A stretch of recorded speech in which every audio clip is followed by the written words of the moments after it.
Hello, hello. Diabwich Galera. So, I have a suspicion that this podcast is about to start getting weirder. So, just in case I tumble down my usual esoteric wormhole and I lose most of you, I decided to make this the most easy to follow, the most straightforward of all these podcasts. An episode so simple that you could even send it to your 82-year-old aunt in Blackpool who sailed over in the 1960s and worked as a tea lady on the boardwalk. Maybe warn her about the swearing first. Ladies and gentlemen, Carlini August Bukali, welcome to Healing from Irishness. This episode is called 1,000 Welcomes to the Irish Matrix.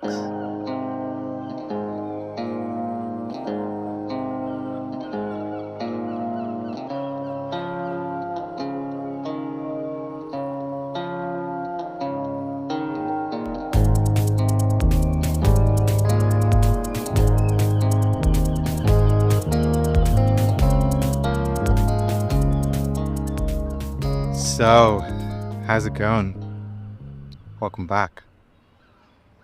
I want to explain my process a little bit, just so you get the gist of things. I get an idea for the next episode, so that might just come to me, my first waking thought, and then I'll ignore it.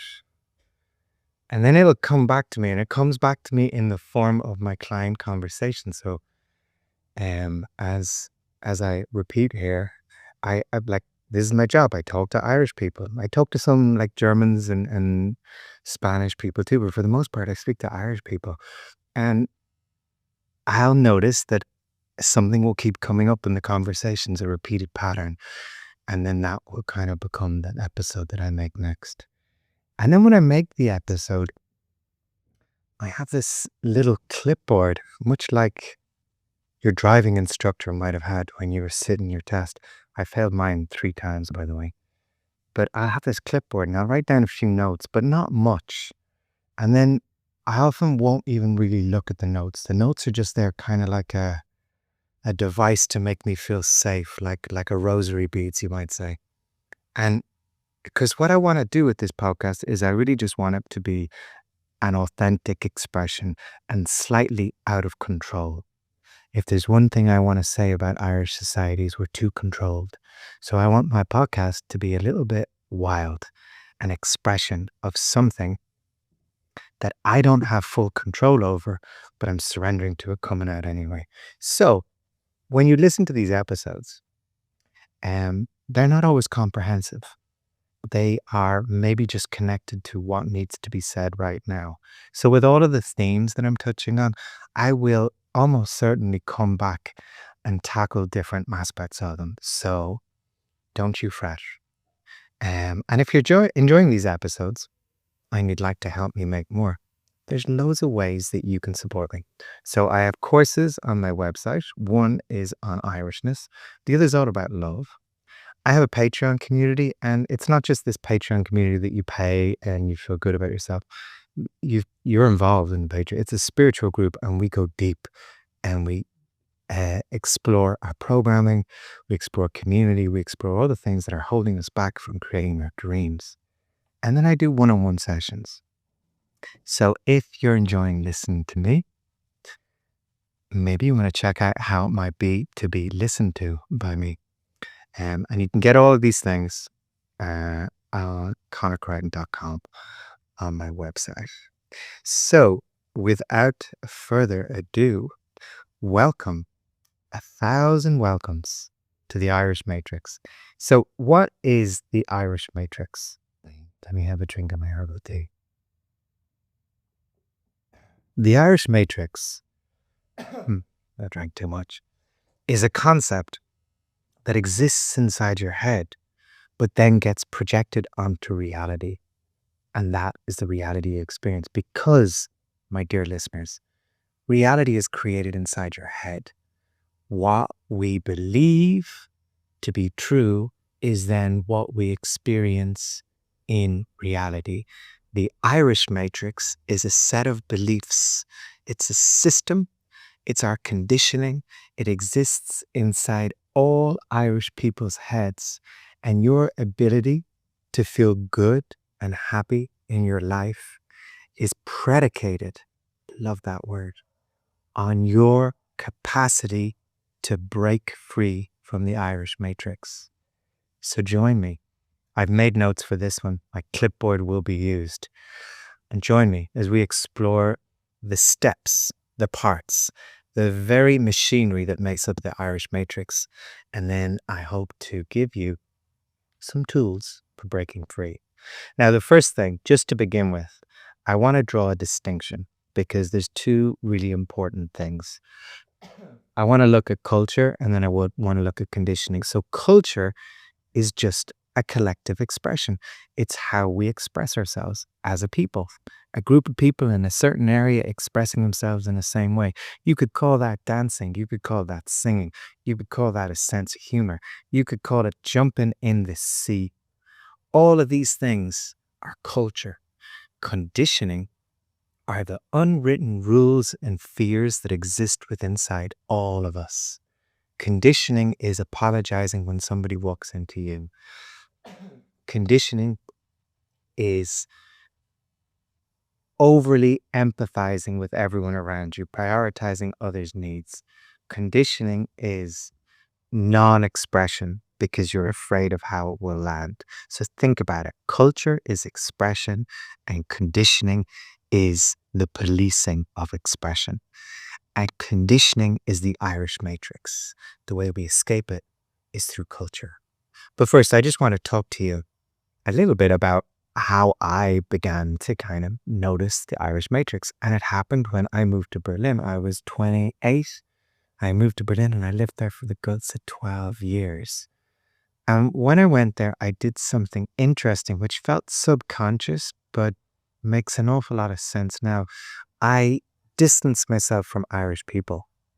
I created a bit of space. There was like an Irish community there, which I could have joined quite easily. They were lovely, gorgeous people, but I decided to just step away. I wanted to mix with other cultures. I wanted to be in a different group. And I'm not sure why I did this, but I understand now how it made sense in that what it did is it gave me a big experience of contrast. You know, I was in relationships with Germans, I lived with Germans, I worked with Germans, and so on and so forth. And I got to see, whoa, there's a big difference between them and me. The difference was just their ease with life. There were things that they could do that I just couldn't do. That barking in the background is my pup. So I'm going to stop the podcast for a second. I attend to her. I'll be right back. I'm back. Sorry. She caught her reflection in a window and was barking at it. Dogs. So what I noticed was just differences, and it was a difference in freedoms that these people had, these Germans had, and the international group who I was hanging out with, and a difference in confidence, a difference in just ability. You know, we'd go out to lakes and they'd all take their clothes off, and it was the normalest thing in the world. Or they'd cancel appointments half an hour before meetings, things like this. They'd speak their mind, they'd engage in conflict. There was just a lot of things that they could do, even a sense of entitlement in the world. And I realized I couldn't do these things. And in relationships, for example, I would notice that I was just powerless. Here I was following, gently ensconced in my Irish matrix that, oh, if I abandon myself, if I'm a martyr, then surely they'll be a martyr too. But that didn't happen. I just found myself martyring myself and not receiving the same treatment back. And in the same way with kind of like, another part of the Irish matrix is that we avoid things. We avoid uncomfortable conversations. But in my new group, amongst these Germans and amongst this international people who I was friends with, they didn't avoid. They just jumped headlong into a conflict. And that was deeply uncomfortable for me. And I recognized, I was like, I'm just not tooled up to deal with these things. So that was my first kind of noticing, was my first kind of deep reflection of like, there is something different about me. And this is how we learn everything about ourselves. We learn through contrast. So I think it's really important that if right now you are in a stage of your life and you go, everything is shit, I'm in a terrible relationship, I don't like my job, I feel unhealthy. Welcome to contrast. The only way you can know beauty is when you have experienced ugliness. The only way you can truly know peace is when you have danced with chaos. So in Berlin, I learned contrast. And that set me on a path of trying to understand what exactly the Irish Matrix is. So the Irish Matrix is this. Part 1. It starts with your family. I would even say it starts in utero.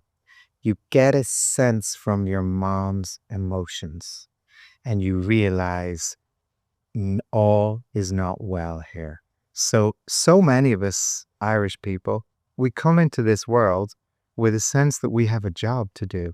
Now, I'm not talking about like the job is like, oh, I'm going to sing my heart out, or I'm going to travel the world, or I'm going to be an adventurer, or I'm going to like follow my creative bliss.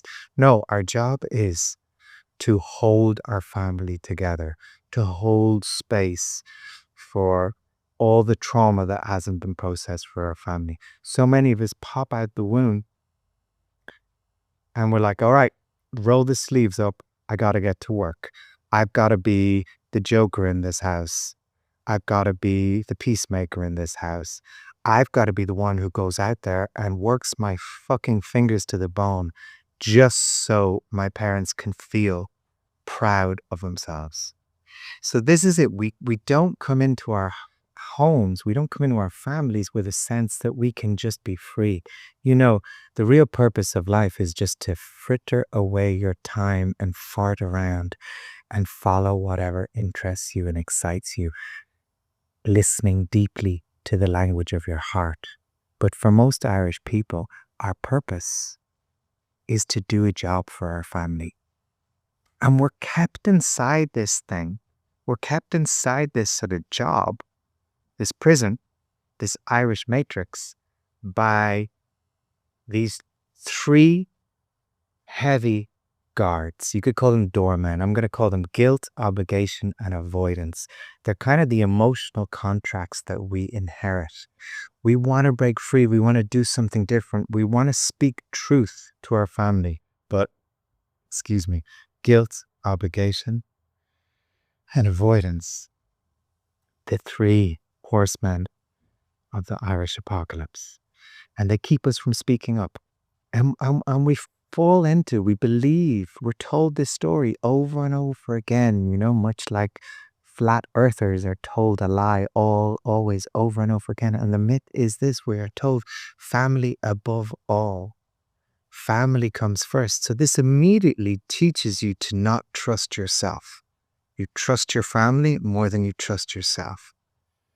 And so we end up becoming automated from this very young stage. And this automation leads us perfectly into the education system, part 2. Now, before I jump into the education system, part 2, I just want to say, I don't want to be blaming our parents. Our parents are just as much a part of the Irish matrix as you are. But if you're listening to this podcast, there's a chance that you were noticing some cracks and you're beginning to open up to freedom. They probably didn't have that chance. And their school system was even worse than yours. So, school, what does it teach us? It really brainwashes us into obedience and a fear of authority. You know, we have all this wildness and all this creativity as children. And that spirit, that Geist, that expression that's in us, that's culture. That's our pure fucking culture. It's the wild culture of Irish people. It gets broken out of us. Now, they used to do it with violence. Now they just do it with tedium. You know what I mean? We get put into these little bricks of 50-minute slots and we have to sit at our places, and there's not really an opportunity for us to go wild. The structure of school doesn't allow that. And the things that we learn there are to just know our place. We get rewarded whenever we conform, and we get punished whenever we express. You know yourself when you were in school. I don't know if you had a uniform or not, but like if you wore runners, you get called up to the office. If your hair was too long, you get called up to the office. If you somehow you you had your jumper on in a way that wasn't allowed, you get called up to the office. There was always any time you looked different or acted different, you get called to the office. And then to make it worse, like apart from the system, all your fellow students get involved in this too. And what happens is that we use humiliation and the threat of humiliation as a tool for forcing conformity. Nobody wants to be different in school. Everyone wants to fit in. And the lesson that you emerge from your school years with is don't be bold, don't draw attention to yourself, know your place. Don't be a weirdo, unless you've been educated in this wonderful school. But if you've been educated in this wonderful school of freedom and liberty, etc., then you're probably not listening to this podcast. You're probably making your own. So what happens is we begin to emotionally shut down. I remember when I was at school, teacher would always ask me to read, and I hated it. And she asked me to read because my mom always insisted that we spoke properly. She would be like, correct the THs, the doobies and the dosbies and so on and so forth. And growing up in Kildare, I spoke well compared to the people in my class. Not saying people in Kildare don't speak well. They have a beautiful vernacular. But I spoke a kind of a clearer English. I'm not saying that clear English is better. In many ways, I prefer to have a stronger accent. But part of my conditioning knocked some of that accent out of me. And so I'd get asked to read all the time, and I would hate it because it would draw attention to me. It would make me feel different. So what I would start to do instead is I would just start to mumble when she'd get up. She'd ask me to read something, and I'd go, and she'd kind of crying, what's happened to you reading? And I would just mumble. And then I think I mumbled for about 8 years of school. And in that way, I got away with not having to read again. So this is the school program. It teaches you not to be brave, not to be different, to know your place, to not draw attention to yourself. This further indoctrinates us into the Irish matrix, and it sets us up perfectly for the world of work, because in the world of work, most of us are still operating from the programming that we learned in school.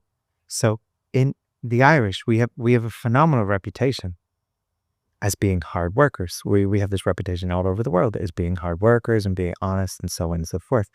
And that again is part of the Irish matrix, because we don't complain.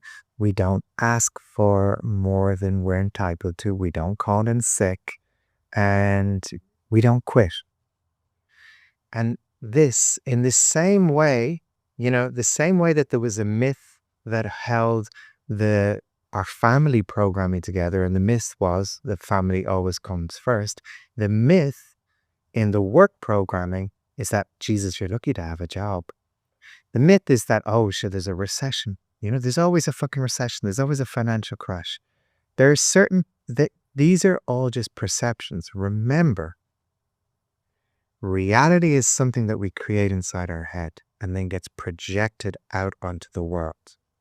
If your reality is, I get jobs whenever I want them, I find abundance whenever I need it. Now, this might sound like a foreign language student. You're going like, what's he talking about? He doesn't understand what's going on with me. There are people in this world right now. They might not even be a stone's throw away from you. And inside their head is a belief system that they can do whatever they want in this world and there are no limits. You can have that belief system too, but you have to first off escape the Irish matrix, and I'm in the middle of processing that, so let's not get ahead of ourselves. So this thing with the work program is we are taught that working hard and not liking your job is just how it is. I remember my first job, cleaning ashtrays in the Lodge Hotel down in Naas, and coming home and complaining that, they told me to mop the basement or I had to clean the toilets. And my dad kind of looked at me and go, welcome to the world of work. So it was understood and it was accepted that, yeah, work is shite. Get used to it. We all have to do it. You know, it's this institutionalized misery, which is such a huge part of the Irish matrix, where we just accept bad things. We have low value. Standards can be crap. Your job is more important than your health, and so on. And so we stick to things. I speak to so many people who are afraid of quitting their jobs, and I help them quit their jobs. And when they do, they're blown away that they can actually exist, that they can survive, that all the fear they had, all the beliefs they had about it being so difficult to exist and survive weren't actually true. So what happens when we have this programming is that we end up treating self-care and relaxation as laziness, because we begin to look on work as our identity. We're doing bullshit jobs that aren't that important, that don't light up our soul, and we're exhausted, and we wear that exhaustion like a badge of honor. We have fallen into the myth of you're lucky to have a job, and the harder you work, the better the person you are. It's a lie.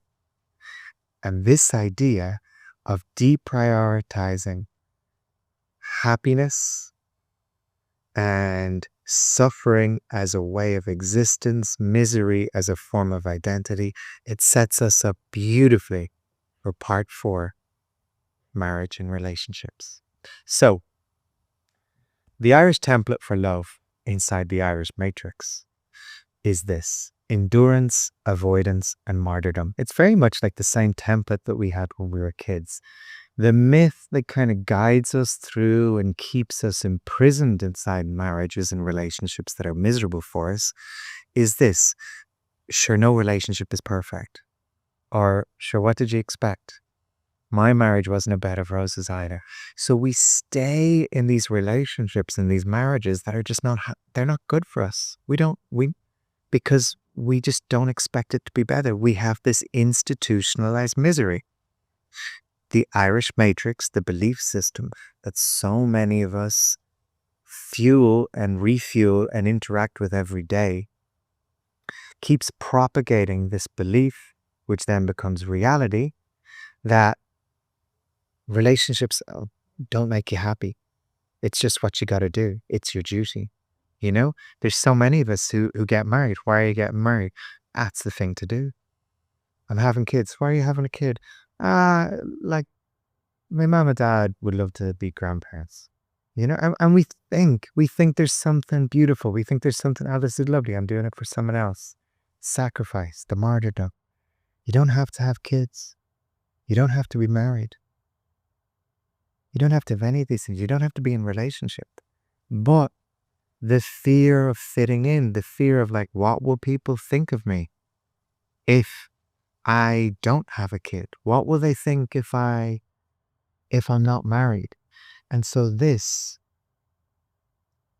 belief, and God, it's so Catholic at the same time, isn't it? It's so Catholic and it's so patriarchal, you know? This belief that like, oh, if I don't do this, I'm missing out on my sacred duty. Or if I don't do this, how will I ever find happiness? It's this myth. It's a myth, and the way that we crack the myth is having the bravery to just step outside it and do something different. And we get through our marriages, through these relationships, we condition our genders too. We condition ourselves into like emotional labor and control and stoicism. And women end up becoming the type of women they never wanted to be, and men end up becoming the type of men they never wanted to be. And everybody is miserable, as everybody should be miserable when you live in a matrix. That's the idea. That's the whole point of it. And the reason it's so difficult to escape from this program is because of perhaps the strongest element in the Irish matrix. And this, again, brings us back to the theme that we always cover on this podcast. And it's shame. And it's because there is a type of social contract between all Irish people where we live in secret judgment of each other.